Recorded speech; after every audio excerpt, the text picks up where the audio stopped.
All right, today we're going to tackle a personality type that can be, well, both incredibly charming and incredibly destructive. We are diving deep into Wendy Behary's Disarming the Narcissist to really get a handle on what makes them tick. So let me start with a question. Have you ever been in a relationship where you just feel invisible? Like you're talking, but nobody's really listening? It's a feeling a lot of us, unfortunately, know all too well.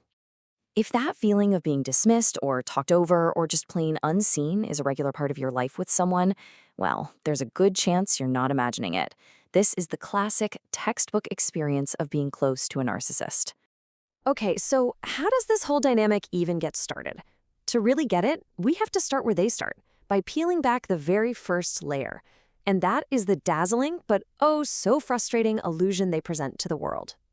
When you first meet them, they can seem like a total hero, right? They've got the charisma, the success, the confidence that just seems to shine. But here's the catch.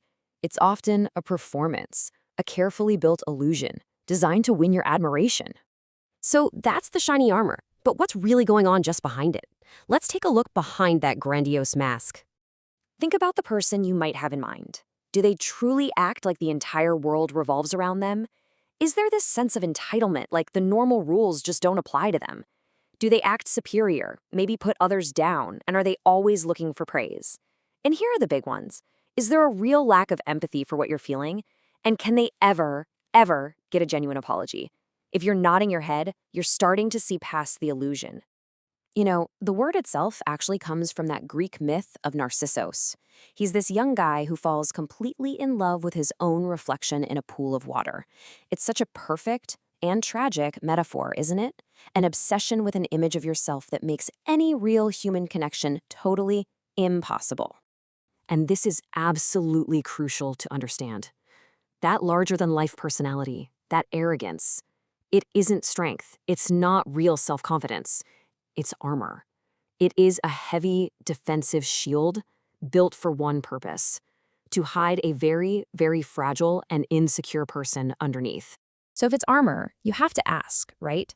How did it get built in the first place? And to answer that, we have to go another layer deeper, to the wounded child that's hiding inside. Behary lays out 3 common childhoods where this armor gets forged. First, you've got the spoiled child, who's taught they're better than everyone and that the world owes them. Then there's the dependent child, who's so overprotected they never learn to stand on their own 2 feet. And then, maybe the most common, is the lonely deprived child, who learns a really tough lesson. Love isn't free. It's something you have to earn through perfect performance. And what happens is this child develops a kind of motto for survival. Things like, I don't need anyone, or you can't trust anybody, or that classic, I'll show you. But listen, these aren't just phrases. They become core beliefs, burned into them by painful experiences, creating this deep-seated idea that needing someone else is the ultimate weakness. All right, let's go even deeper. We're going right to the core of it all now, to what the book calls hidden life traps. These are the triggers that set off all that narcissistic behavior we see today. These triggers are called schemas. You can think of a schema like an old emotional wound from childhood.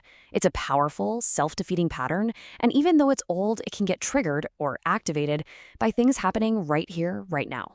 So for example, underneath all that bragging and arrogance, a narcissist might be hiding a defectiveness schema. This is this profound, deep-down feeling that at their core, they're flawed, they're bad, and that they're fundamentally unlovable. Or maybe they have an emotional deprivation schema. This is the core belief that their basic needs for love, for someone to just get them, will never, ever be met. It's a belief that they're fundamentally alone in the world. And this explains so much, right?